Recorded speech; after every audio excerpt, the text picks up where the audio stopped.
तरह नए इनिशिएटिव्स जो कि बिहार में सफलतापूर्वक कुछ लागू हो चुके हैं और कुछ कंडक्ट ऑफ इलेक्शंस में लागू होंगे और कुछ काउंटिंग में लागू होंगे।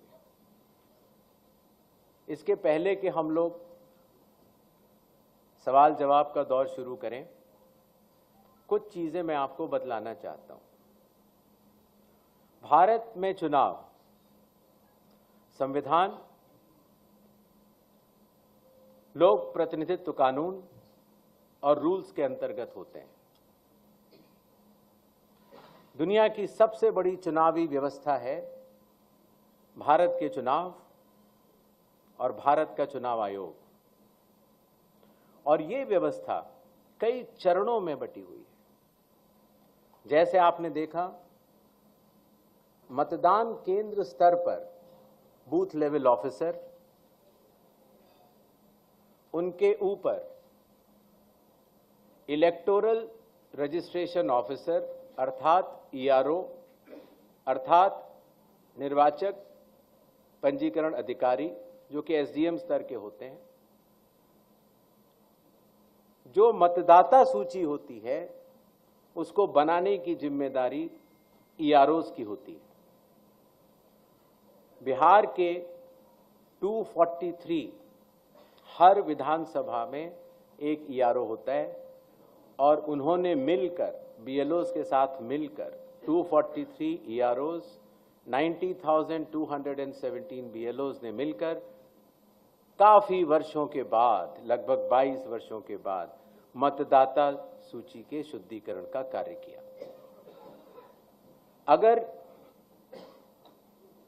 ईआरओ के निर्णय में किसी का मत, किसी का नाम अगर वोटर लिस्ट में ना आ पाए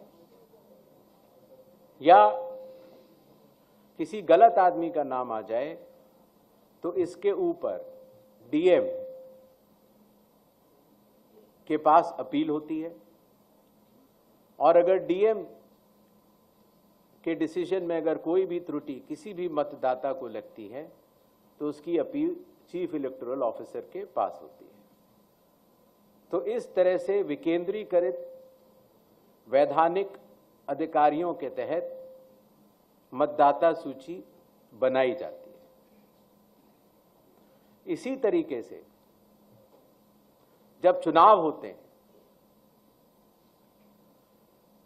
तो चुनाव आयोग हर विधानसभा के लिए एक रिटर्निंग ऑफिसर को नियुक्त करता है, जिसका कार्य होता है अपने विधानसभा में चुनाव कराना, और जो भी उसका रिजल्ट आता है वो रिटर्निंग ऑफिसर प्रख्यापित भी करते हैं और चुनाव आयोग के निर्देशों का और कानून का अक्षरश पालन करते हैं। ये बात मैंने आपको इसलिए बताई कि भारत के चुनाव दो भागों में बटे हुए हैं, एक मतदाता सूची को बनाना और दूसरा चुनाव कराना, और दोनों में